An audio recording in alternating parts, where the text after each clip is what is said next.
Good afternoon, ladies and gentlemen. Welcome to yet another LinkedIn Live session. My name is Thomas Cole. I'm here with my co host, Taylor Otto. Taylor, why don't you tell the viewers about yourself and what we're going to be discussing today? Yeah, hello everyone. My name is Taylor Otto, implementation consultant here at Deskera. Super excited to be back for another weekly webinar. We just wrapped up our MRP series, and we are beginning our inventory and warehouse management series, where we're going to be covering various topics around inventory and warehouse management. And today we're going to be talking about products, how to track products, and then creating a product, and all the different resources and tools we have to track those products. Nice. Thanks for the intro. Really looking forward to this new series of inventory and warehouse management that we are going to be diving into over the next few weeks. Moving on to our interesting finds, we found that manual inventory tracking is prone to errors. Studies have actually suggested that manual data entry errors contribute to about 10 to 15% of inventory discrepancies in warehouses and retail stores. Now, when I think of manual inventory tracking, I think of things like Excel spreadsheets, pen and paper, doing those. I mean, at the end of the day, right, we're all human.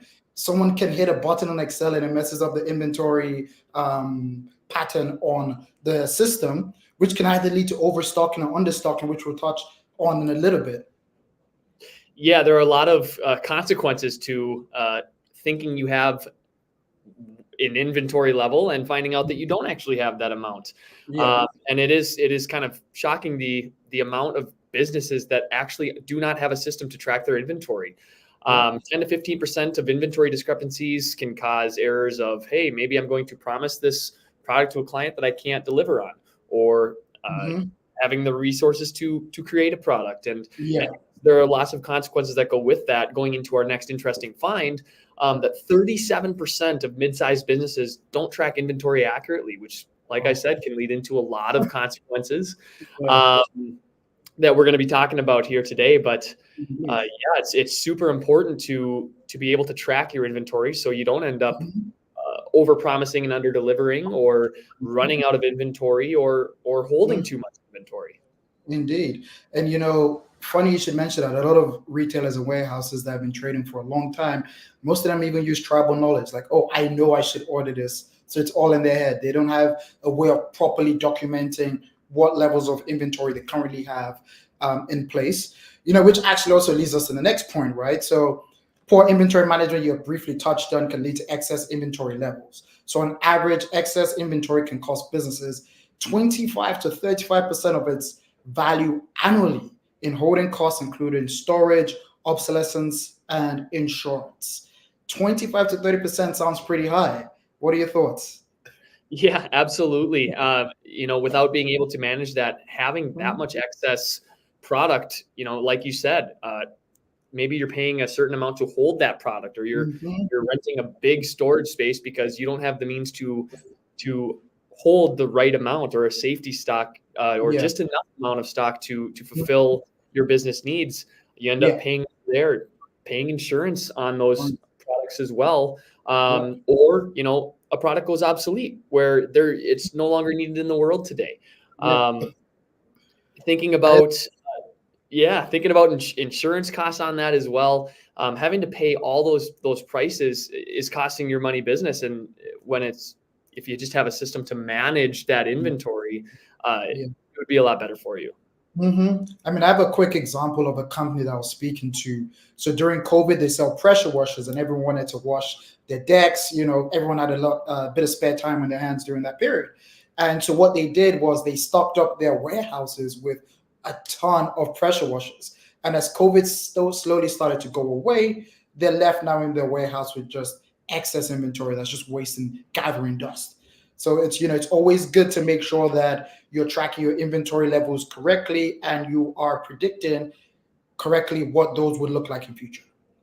Absolutely. And even thinking about the food industry, if you're carrying that much extra stock, the chances of items expiring and you end up having to eat that cost go up dramatically. Going into our next interesting find, Studies show that the opposite end, so having a shortage where products are not available when customers want to purchase them, can actually lead to a 4 to 8% decrease in sales for retailers.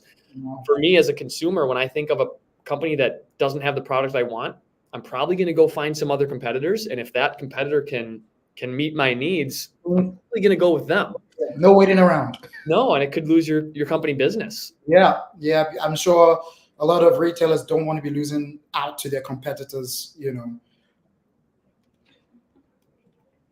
Moving on to how we track inventory or build a product in Deskera. So what we're going to be looking at is the creation of a product, what is non-tracked versus tracked goods on the system. We're going to briefly touch on accounting, inventory, and variance.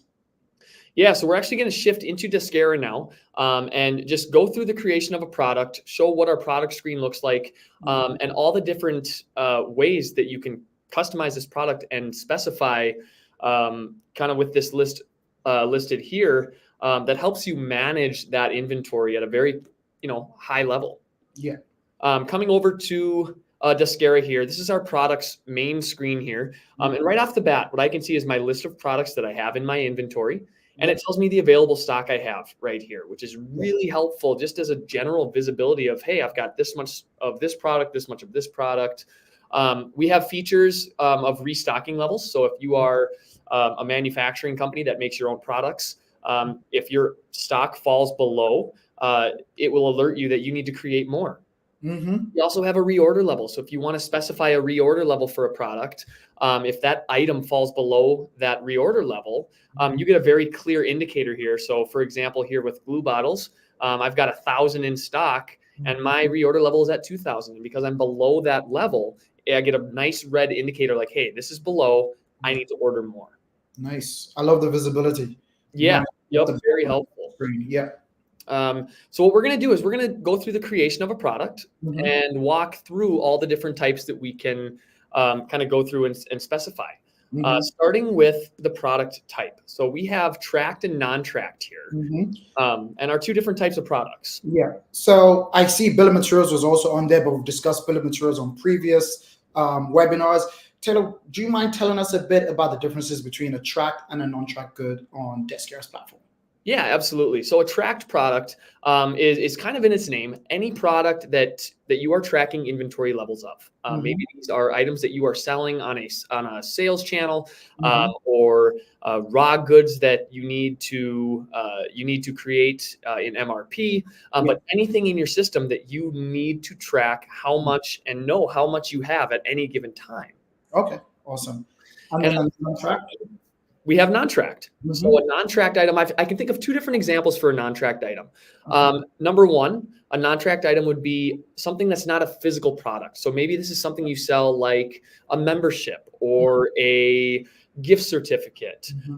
Anything that you can sell that doesn't have a physical product to send out. Right. You don't need to, there's no number that you need to track. You can sell it at any time without having to bring in something.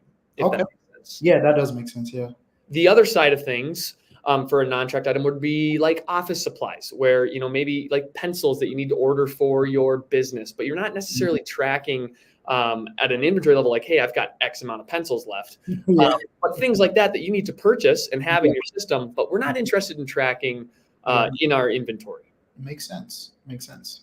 Yeah. So what we have here on our screen, we have the ability to add any image to our product, which gives a nice clear picture of what product are we working with, any attachments that go with that you want to keep with that product. We've got the product name, and we have a numbering format. So what's really cool about a numbering format is Deskera can automatically run a sequence code for you if you don't have any interest in running one, or you can set up a prefix where that will adapt the prefix that you can set up and will keep a running total with that prefix, which is really cool. Yeah. And we're just going to be making a shirt today. Going into accounting, we have our purchase account, our sales account, and our return account. Yeah. So this is just the mapping to the chart of accounts. So when an item is purchased, where is that account reflecting? Sales, where is the sales account reflecting? You're also going to notice that we have a purchase price and a sales price. So this becomes important when you have an item that you purchase and then sell. The purchase price would be automatically populated when you create a purchase order. Mm-hmm. And what's really cool about that is it adapts. So let's say that you have a distributor and the price increases by a couple dollars. Yeah. If you make that change in a purchase order, the system will ask, hey, do you want to update this price to reflect the new cost? And if you select yes, the item will now automatically populate with that new price. So it would adapt with you as, prices fluctuate, which is a reality in business. Yeah. And it's good that you'll be able to see the price history as well, right? So if it's Yep. 50 cents, you can see, okay, it was $1 before, now it's 150, and it can also help with planning purposes, right? Absolutely. As you cycle through different vendors and trying to make the most, educated business decision that, helps your bottom line, that's income's increasingly important. Same thing with sales. It's the same functionality where maybe you're selling a product for X amount now, and then you're going to increase it by a few dollars. Yeah. Update that price in a sales order, and that will reflect in the system for you. Awesome. So moving on to inventory, what we have here is we've got our unit of measurement. So Deskera allows you to have any unit of measurement that you wish, and it's completely customizable to whatever your business needs are. Yeah. We do have some stock options that you can choose from that some clients like to use. Others have very individual needs, and they have their own unit of measurements, which is perfectly fine, totally accessible there. And you can select, depending on what product we're working with, what that unit of measurement would be. Looks like. Okay, perfect. So it's also customizable as well as the preset units of measurements on the system, right? Yep, absolutely. We have our cost of goods sold account, our inventory account, stock adjustment account. Again, just general account mappings to our chart of accounts. And then you're going to notice that we have a reorder level and reorder quantity. So we took a look at reorder level on our product's main screen. This is that number that if you fall below that amount, you're going to get a nice red indicator of, hey, I need to order more of this. The reorder quantity is how much do you order at a time? So if I was to create a purchase order based on that notification, the reorder quantity would automatically populate for me, so I wouldn't have to enter that in. Right. Which is going to save you time as a user. Definitely, especially if it's automated. If you can actually just send out the P on your behalf to your preferred vendor, for example, then that would save you time and energy in keeping track of inventory. Yep, absolutely. Next, we have our preferred vendor. So if you have a specific vendor that you go to for a certain type of product, again, selecting this here would auto-populate when you create a purchase order. Nice. And maybe you've got multiple vendors that you want to select from. You can always change that as well. So this preferred vendor would be the first option that comes up, but that's not always realistic that you're going to go to one vendor all the time. So you are able to change that, whether that is in the product details or just in the purchase order itself. There's that flexibility. Love that. Yep. Yeah. Moving on to variants. So what we have for variants, and I picked a shirt just for this example specifically, variants help to create a lot of different product styles without having to create an individual SKU for either one. We have shirts, for example, you have many different colors, red, orange, yellow, green, blue, purple, black, white, brown. That's 8-9 colors right there. And then you add sizes in, like if you have extra small, medium, large, XL, double XL. All those different combinations could multiply pretty quickly. So what we can do here is if I select this as has multiple variants, I can open that up. And let's say we have a color, for example, red, orange, yellow, blue, purple, brown, white, black, all the different colors of shirts that we have. And then we add in sizes as well. So maybe we have an XL. We've got large, double XL. Going out of order here a little bit. Small. Doesn't say anything, but Right? So now the system's going to create for me all of these different sizes for red, for orange, for yellow, for blue, for purple, for brown, and it adds up pretty quickly. Which is really saving time as a user as well. And I do want to go back. One thing that we didn't mention as well is advanced tracking. So we have a lot of clients that track serial numbers where they need to track individual items that have their own serial number and track at a more in-depth level, as well as batch tracking. Right. So if you're in the food industry and you have expiration dates and you want to track, okay, this set of products expires on this date, I need to prioritize and sell these products first. This is going to give you that option. And I'm guessing on the inventory evaluation methods, we can then potentially offer first expiry, first out for those food and beverage manufacturers or retailers or wholesalers, right? Yep, absolutely. Awesome. And we also have a U of M schema option. So this is incredibly helpful if maybe you purchase products in bulk by the pallet or by the sheet and you want to sell in individual pieces. You can set up a schema that says, okay, one pallet contains 50 pieces. Yeah. So you don't have to do that math. You don't have to work with decimals. The system is going to allow you to change which unit of measurement you want to use based on the schema. And as long as that's set up, the math is done for you, which is very common where businesses buy products in bulk and then sell individual pieces. And to have that set up and work with whole numbers is a lot easier as a user. Like what comes to mind is retailers, right? They buy from wholesalers and sell to the consumers in pieces, but they'll probably buy from bulk from the wholesalers, right? Yep, absolutely. So we've kind of we've added all the different details here that we need. So I'm going to show you kind of what the attributes and how this works with the different variants. Good question. Yes. I was just going to say we need to put the size. There we go. Awesome. Oh, that was your question. Yeah. So when we click save here, the size in it. yeah, all good. And what we have is, I'm gonna just make my screen a little bit bigger here so we can see everything. Awesome. All the different combinations are going to be shown here. I've got a different sequence code for all the different amounts. Yeah. This all still follows under shirt, but all of this is created for me, and you can see we've got 48 different combinations that the system's going to create for me. So I don't have to sit and enter in each individual SKU because that's incredibly time consuming. Yeah. It does that for me. I can add in different prices. So maybe, this variation costs a little bit different. And it just allows me to track all of this really efficiently. Nice. And I can save that. And obviously with all these variations, it may take a little bit. So now I have my shirt that I created. And I've got my 48 different variants that I can see individual. Okay, what about a small red shirt? How many of that product do I have? Reports that we can see that as well. Oh, that's pretty awesome.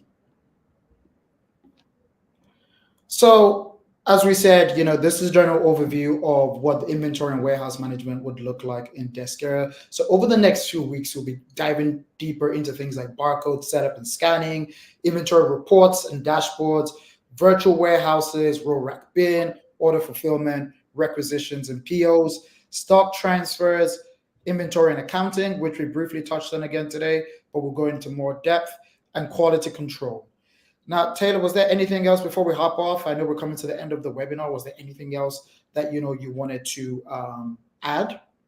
No, just continue to tune in as we go through each of these categories a little bit more in depth, and we learn a little bit more about how to manage inventory in Deskera. If you saw anything today that you want to learn more about, or maybe something that you noticed but we haven't touched on, please reach out to us at either thomas.cole@deskera.com, taylor.otto@deskera.com, or you can reach any of us at sales@deskera.us, or reach out to us on LinkedIn. For those that are watching on LinkedIn, send us a message. We'd love to have a conversation with you and see how Deskera can help you. Awesome. So thank you all again for tuning in. And we're looking forward to seeing you over the next few weeks as we dive deeper into inventory and warehouse management. Take care. Bye-bye. Take care, everyone.